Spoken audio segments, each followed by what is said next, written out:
रोज़ा जो सिर्फ इबादत नहीं, कुर्बानी का इम्तिहान का पाक महीना था। मदीना की गलियों में सुकून था, लेकिन आसमान से आग बरस रही थी। गर्म हवा जैसे रेत के हर जर्रे को जला रही थी और सूरज की तपिश इतनी तेज थी कि इंसान का गला सूख जाए, जिस्म थक कर चूर हो जाए। मगर इस सब के बावजूद बीबी फातिमा रोजा रखे हुए थीं। ये सिर्फ भूख और प्यास सहने की बात नहीं थी, ये सब्र, मोहब्बत और कुर्बानी का इम्तिहान था। सब्र का पहला इम्तिहान। सुबह की अजान होते ही फातिमा जहरा ने अपनी इबादत शुरू कर दी। रात का थोड़ा सा खाया सुना, मगर नीयत ऐसी थी कि पूरे दिन की तकलीफ भी उनके इखलास को हिला न सके। सुबह से ही घर के कामों में लग गई। पहले हसन और हुसैन को प्यार से उठाया, फिर उनके लिए कुछ खाने का इंतजाम किया। मगर खाने के नाम पर क्या था? बस कुछ सूखी रोटियां और खजूर। हजरत अली सुबह सुबह मस्जिद गए थे और फातिमा को घर के सारे काम खुद ही करने थे। पानी भरना, खाना बनाना, घर साफ करना और साथ ही साथ अपने मासूम बच्चों का ख्याल रखना। भूख तो लग रही थी, मगर सब्र का इम्तिहान अभी शुरू हुआ था। या अल्लाह, तूने मुझे रोजे की तौफीक दी है, इसे कबूल कर और मुझे हिम्मत अता कर। गर्मी बढ़ रही थी, प्यास बढ़ रही थी। दोपहर होते होते सूरज और भी तेज हो गया। घर में पंखे जैसी कोई सहूलत तो थी नहीं, न ही ठंडे पानी की कोई उम्मीद।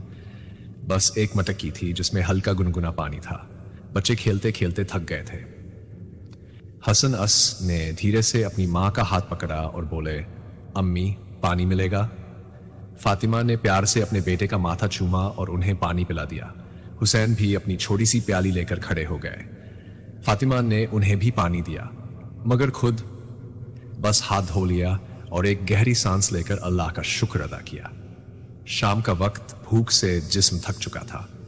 दिन भर की मेहनत, गर्मी की शिद्दत और भूख प्यास की तकलीफ के बावजूद फातिमा जहरा अस की इबादत में कोई कमी नहीं आई, मगर जिस्म कमजोर हो चुका था। शाम का वक्त हुआ, इफ्तार का इंतजार था। रोटी का एक टुकड़ा और पानी का एक प्याला रखा था। इफ्तार का वक्त करीब आया, मगर तभी दरवाजे पर दस्तक हुई। पहली कुर्बानी। हजरत अली अतसस ने दरवाजा खोला। सामने एक फकीर खड़ा था जिसकी आंखों में भूख और मायूसी साफ छलक रही थी। अल्लाह के नाम पर मुझे कुछ दे दो। फातिमा जहरा ने अपनी तरफ देखा, फिर उस फकीर की हालत देखी और बिना एक पल सोचे अपनी रोटी का टुकड़ा उठाया और उसे दे दिया। हसन और हुसैन ये सब देख रहे थे। उनकी आंखों में सवाल था, अम्मी आप क्या खाएंगी? फातिमा ने मुस्कुराकर कहा, अल्लाह के लिए देने वालों को हमेशा ज्यादा मिलता है, और बस एक घूंट पानी पीकर शुक्र अदा किया। दूसरे दिन फिर वही भूख, वही इम्तिहान।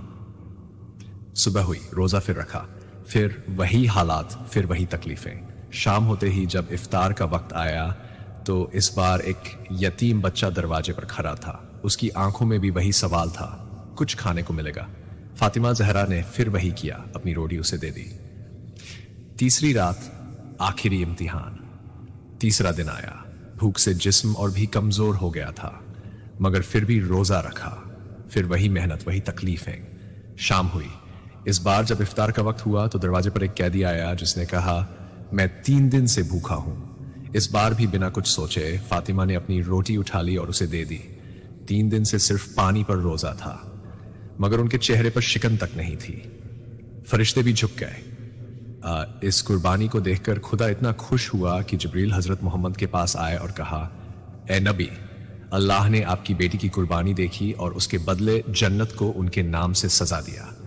ये थी फातिमा जहरा की इबादत। एक रोजा जो सिर्फ भूख और प्यास का इम्तिहान नहीं, बल्कि सब्र, मोहब्बत और कुर्बानी का सबसे बड़ा नमूना। की भूख, मगर फिर भी इबादत में कोई कमी नहीं। 3 दिन हो चुके थे, जिस्म थक चुका था, कमजोरी हद से ज्यादा हो गई थी, मगर फातिमा जहरा की रूहानी ताकत कम नहीं हुई।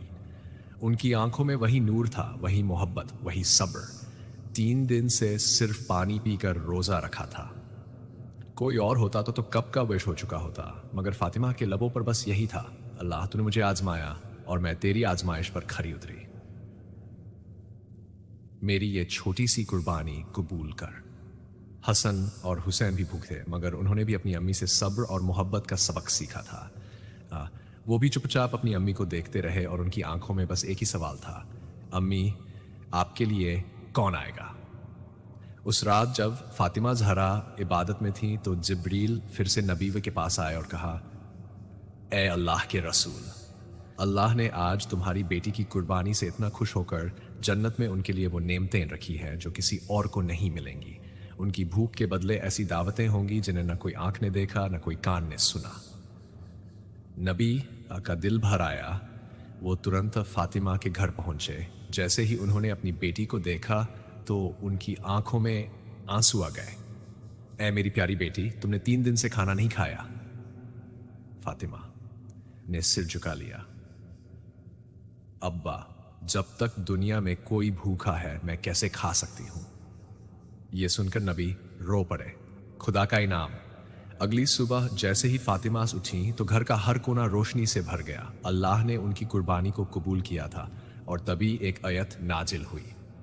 وہ لوگ جو اللہ کی راہ میں اپنی بھوک پیاس سہتے ہیں اور دوسروں کو اپنے اوپر ترجیح دیتے ہیں، ان کے لیے جنت کے دروازے کھول دیے جائیں گے۔ حضرت علی حسن، حسین اور خود نبی نے اس آیت کو سنا اور مسکرا دیے، کیونکہ اللہ نے فاطمہ زہرا کی قربانی کو خود قبول کر لیا تھا۔